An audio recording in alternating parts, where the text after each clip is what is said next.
Hi mga mahal, ang tanong ni user XS4 is, paano lumabas sa mga babae ang gata? Ayan. So, medyo baguhin natin ng konti yung kanyang tanong. At pag-uusapan natin yan, paano nga ba yung makikita mo, mararamdaman mo, at ano yung mga sign, mga palatandaan na nandyan na yung gata ng isang babae. Kung interesado kang malaman, alam nyo na yan, please consider to like this video and subscribe my channel. And also, hit notification bell icon para every time na upload sa ako katulad nito, in-notify ka agad ni YouTube. Ayan. So, paano nga ba? Ano ay makikita nyo? Kapag ka po nandyan na ang isang babae, ang makikita nyo, unang senyalis ay yung parang hinihigop kayo ng bulaklak ng isang babae. Yung parang nagbabacuum siya. Binabacuum niya yung tinyo doon sa loob. Ganon yung feeling. At parang pet ng manok yan parang bumubuka-buka and pahigop yung ganon.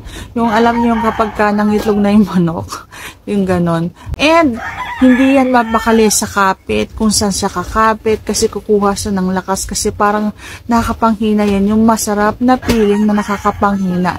Sobrang nakakiliti, and alam mo yung narating mo yung dulo ng kailangan mo ng lakas. Kaya yan ay kumakapit sa'yo, hindi nakakalmot ka minsan, yung mga ganun. Kung siguro nakalmot ka na, ibig sabihin, kiliting-kiliti yan at sobrang intense na yung nararamdaman niyang kiliti. Kaya ganun siya, hindi siya mapakali kung saan siya kakapit, kung saan siya hahawak. Ganon. And yung alam niyo yung guys na sobrang akala mo hinilak na niya sa loob yung tinin nyo, ganun yung pakaramdam kapag nandyan na yung babae, yung gata ng babae. At hindi niyan mapigilan yung kanyang ungol. Guys, hindi yan makapigil. Yung akala mo nagmamadali, yung ganon.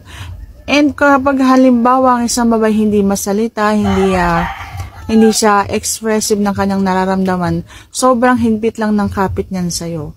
So kung halimbawa naman na hindi siya, tahimik lang siya, so ganon, mariin lang yung kagat niya sa labi, o kaya yung kapit niya sa bed ninyo is sobrang mahigpit, ganon, malapit na yan. So ganon yung palatandaan. And kapag naramdaman nyo na kumikibot-kibot, ayan, so kumikibot-kibot yung bulaklak doon sa loob, ando na po yan, nando na. So hindi naman kailangan na maramdaman yung may maraming gata na lalabas, kasi iba yung babae kaysa sa lalaki guys, kasi yung mga lalaki, diba, marami yan ng gata, pero ang babae kasi guys, kaunti lang talaga yan. So yan lang ang masasagot for today's video. Sana nagustuhan mga aking sagot, and if you like this video, please consider to like this video and subscribe my channel.